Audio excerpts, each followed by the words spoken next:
Welcome to Roman military equipment. The strength of Rome was directly dependent on its military supremacy and fundamentally militaristic society. Regular citizens, comprised mostly of farmers and herders, joined to protect their land and families. In return for their service, members of this civic army were allowed to vote. Trained to be highly disciplined and obedient to superior officers, citizen soldiers developed a deep sense of loyalty to their city. The quality of the armor of a Roman foot soldier was intrinsically linked to his social status and wealth. Chainmail was the most commonly used type of armor. Scale armor, made famous in today's media, came into use after Caesar's time. Foot soldiers carried large and oblong shields, while the cavalry used smaller ones of Greek origin. Soldiers were expected to carry their own kit, including the tools required for the construction of forts and tents. Roman soldiers used the same types of weapons. The stomach and face were the most targeted parts of the body. As such, a legionary was equipped with two close combat weapons, a dagger and a short sword, known as a gladius. One of the most ingenious Roman weapons was the javelin. Its pyramid-shaped tip. During their conquests, the Romans regularly transformed enemy technologies to add to their own formidable arsenal. After capturing a Carthaginian vessel, the Romans adopted its better features and constructed a superior fleet of ships. Adapting heavy artillery designs from Greek models aided the Romans in building catapults and ballistae. The latter became an iconic symbol of Roman warfare.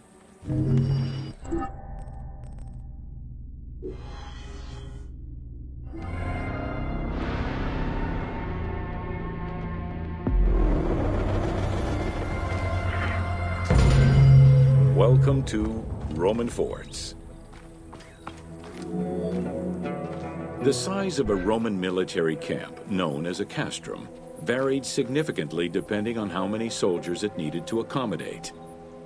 However, they all shared common characteristics in design and construction, such as this fort before you, located in Cape Chersonesos. Rectangular in shape, the forts were heavily fortified by ramparts and a ditch system. The walls were reinforced with parapets, essentially an extension at the roofline which allowed a protective barrier for patrolling soldiers. Depending on the availability of materials, some forts were built with stone, timbers, stacked turf, and particularly in the eastern part of the empire, baked brick. Access doors on all four sides were each flanked by guard towers.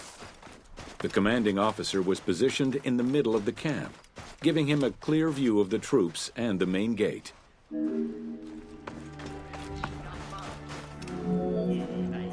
Along with sleeping barracks for the soldiers, the fort also had a granary that was expected to hold rations for a year or longer. To ensure the health of the soldiers, every camp was equipped with medical staff and a hospital. A clean water supply with conduits for a bathhouse and latrines was included in the construction of every fort.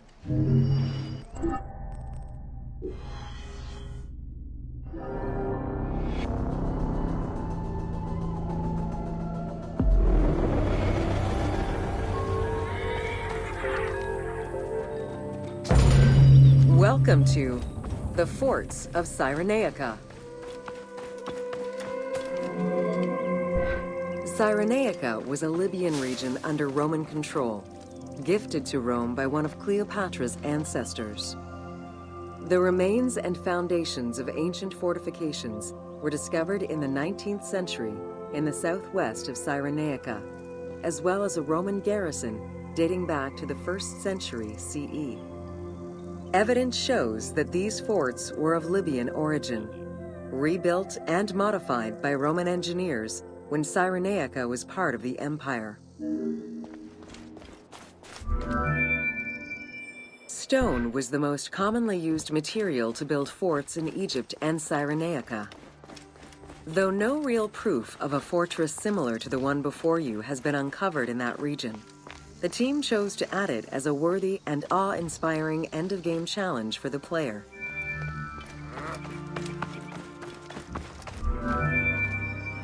The forts of Cyrenaica were intended to prevent invaders from gaining access to the main route that led to the country's 5 most important cities. These forts were built close to coastal plains and deserts for added defense. 3 of these cities were recreated by the team: Balagrae, Apollonia, and Cyrene. Had it existed, the fort before you would have protected the road leading to Balagrae. Other than reference to an attack around 404 CE and a military reorganization by Emperor Justinian during the 6th century CE, we still know little of the Roman military presence in Cyrenaica.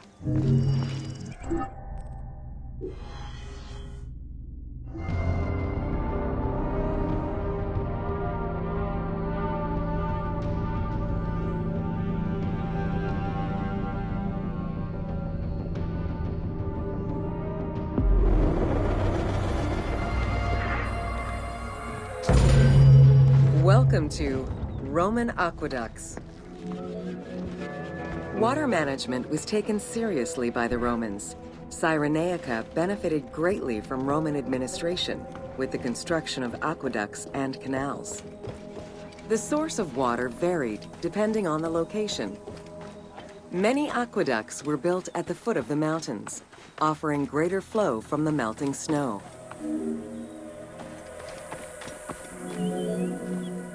The ability to transport water over a greater distance increased agricultural production. Some aqueducts were reported to be over 7 kilometers in length. Where the Greeks of Libya originally focused mainly on olive trees and figs, which required less water, the advent of Roman aqueducts allowed for a far greater crop diversity. Every farm's water use was carefully scheduled.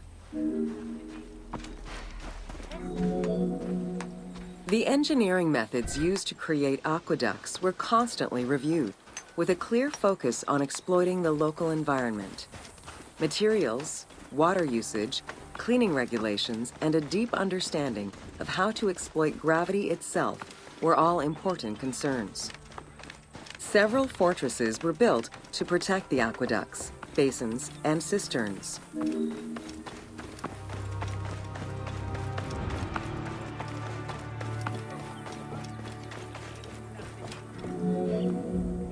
Additional water was collected with wells and cisterns, but aqueducts were the main supply of fresh water. The water was distributed based on the collective needs of the city, before the private needs of an individual.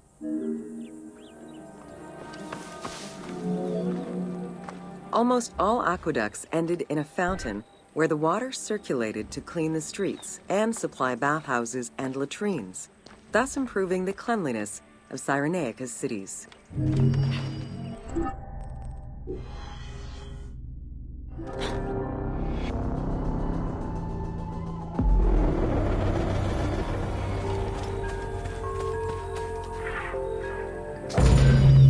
Welcome to Crucifixion.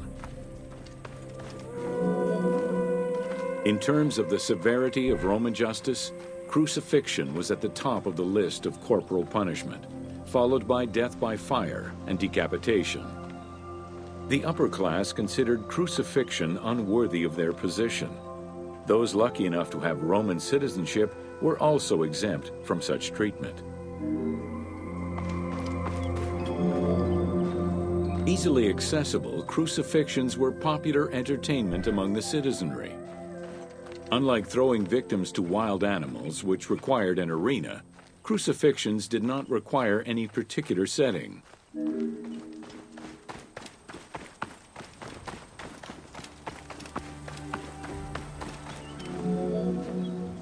Those subjected to crucifixion were almost always slaves, traitors, and lower-class citizens. Roman deserters were crucified because the betrayal of the soldiers was perceived as endangering the lives of Roman citizens.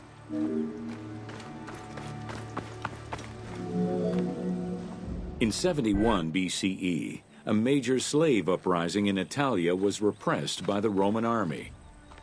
This resulted in the crucifixion of 6,000 men, including their leader, a slave and former gladiator known as Spartacus.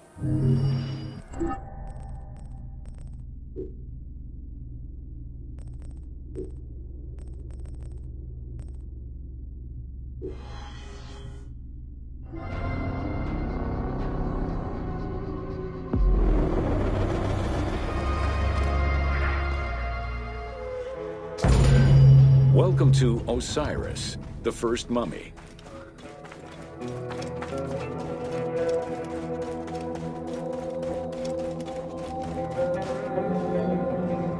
The oldest mummies recovered date from the Old Kingdom, though Egyptologists believe that mummification was in use much earlier than that. At first, the body was mummified through environmental desiccation, by leveraging the dryness of the environment and the heat of the climate. Early experimentations in mummification were conducted with the use of resin made from tree sap.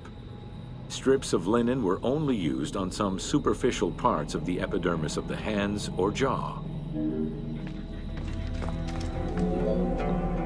Ideologically, the will to preserve the body is not explained in any way until 3600 BCE.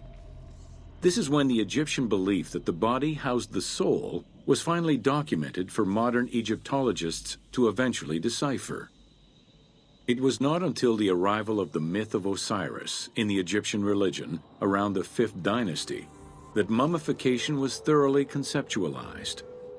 The practice was thereafter grounded in both a mythological and ideological point of view.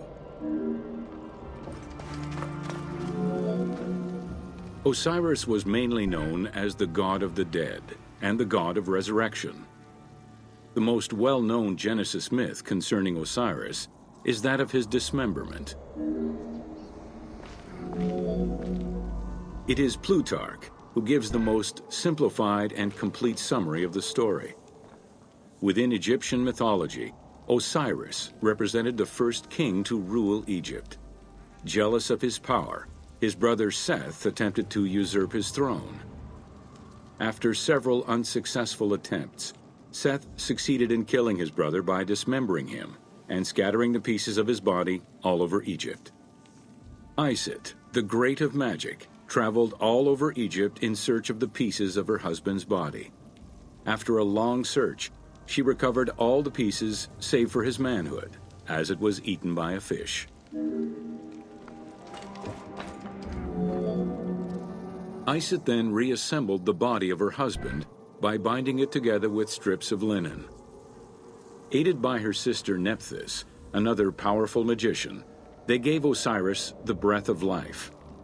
This not only brought him back from the dead, but also allowed him to recover his virility long enough to impregnate Isis, thus ensuring his succession before, once more, dying.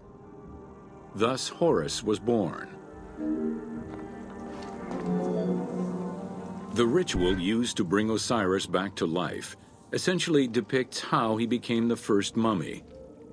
It is why, on the sarcophagi of kings, we often find Isis and Nephthys represented as the magicians who restore life to the deceased.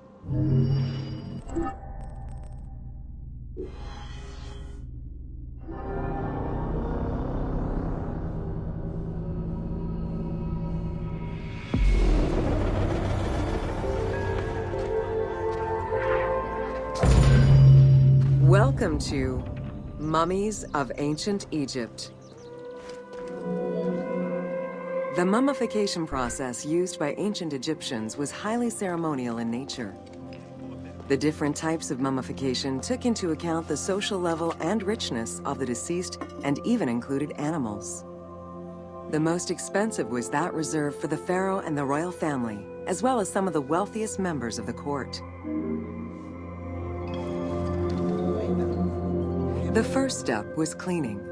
Once bodies arrived at the mummification site, they were placed on inclined tables while the bodily fluids drained away.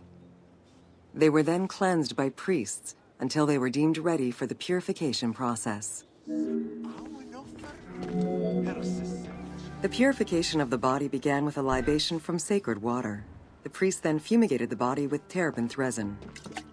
After the ritual cleansing, priests used oils, spices, and all kinds of essences to further purify the body of the deceased.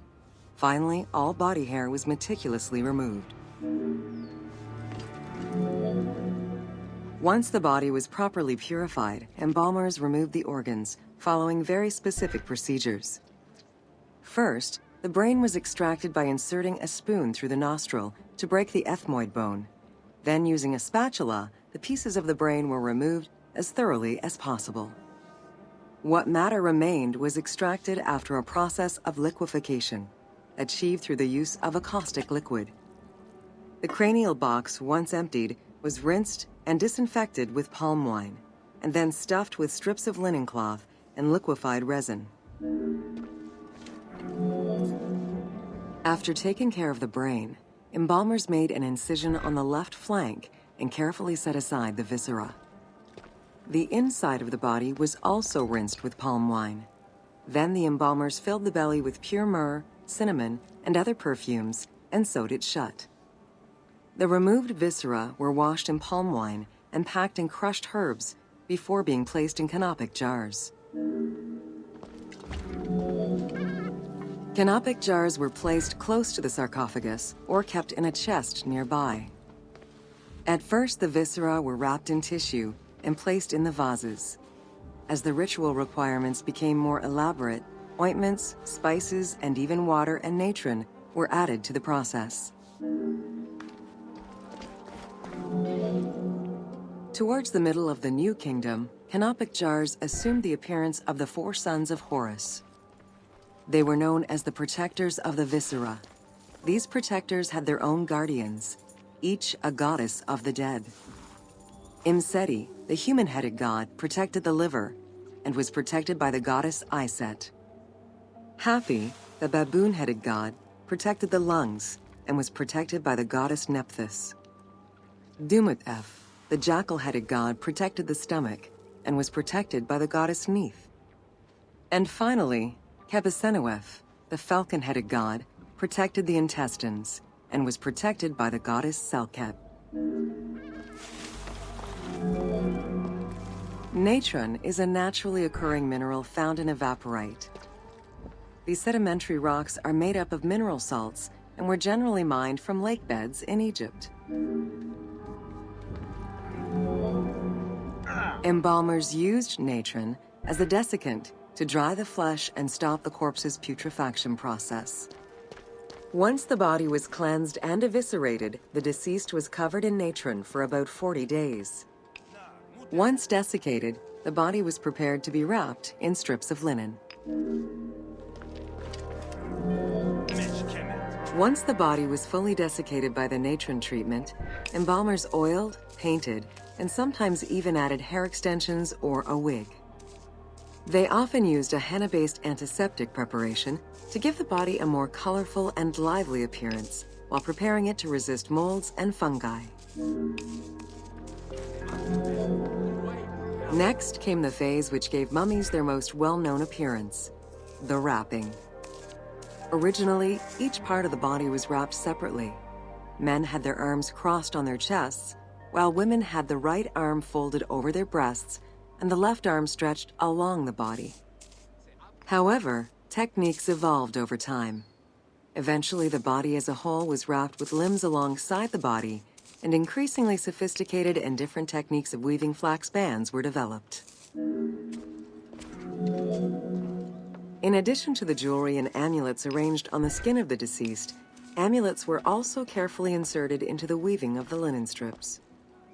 Each amulet was linked to a myth or to an ideological belief related to rebirth. Masks were an important part of a mummy's finery. Early wooden funeral coverings were very expensive, however, and soon replaced by masks created through a technique known as cartonnage. Masks fashioned with this method were created by laying several layers of linen or papyrus pulp on a base made of mud or straw. Cartonnage was used for more than funerary masks. Ornaments and the animal coffins of the late period were also made in such a fashion.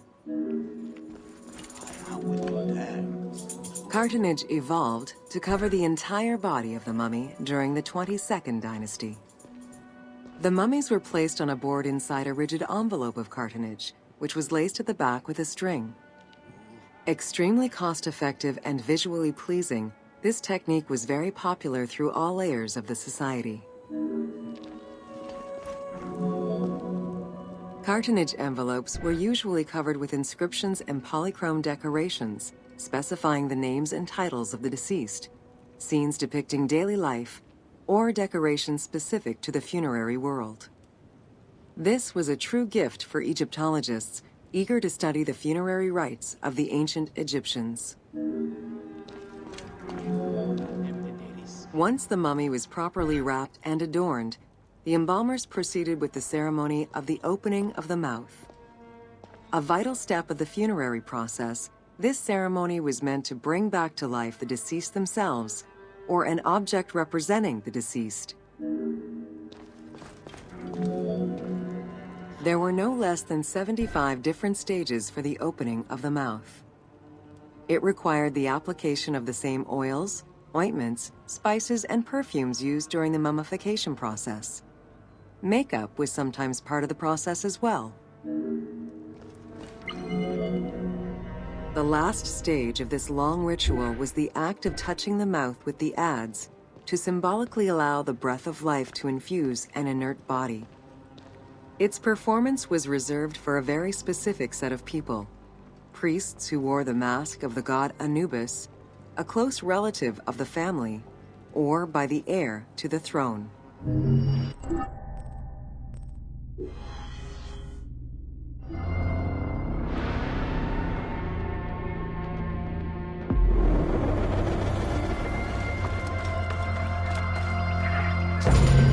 Welcome to The Importance of Mummies.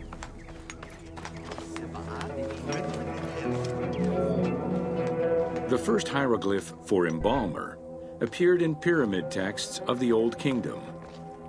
It is likely that embalming was a trade that progressed alongside the evolution of ancient Egyptian funeral practices. While we still know nothing of how embalming came to be a profession, we do know that embalmers had a hierarchy, and that each embalmer specialized in a specific phase of the mummification process. The mummification techniques were jealously guarded by embalmers from generation to generation. Despite their efforts, Herodotus and Diodorus discovered their methods in late antiquity, but historians were skeptical about the validity of the texts. It remained a mystery until two teams of modern medical legal scientists confirmed the process in 1994 and again in 2011. The Uabet, meaning the pure place, was where the embalmers mummified the bodies of the deceased. Until the end of the Middle Kingdom, it was located in tents at the edges of the city due to the smell of decomposition. In the New Kingdom, however, the Uabet was located within the city limits, though still in open-air spaces.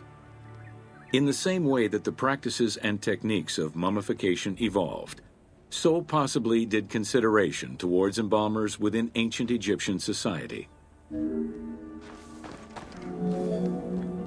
The pharaoh had access to the most elaborate of mummification rituals. The richer citizens of Egypt also enjoyed complex embalming options, though none of them allowed for the removal of the brain or viscera. After purifying the body, embalmers injected a liquid through the rectum, sealed it, and allowed the mixture to settle. They then plunged the body into natron for up to 40 days.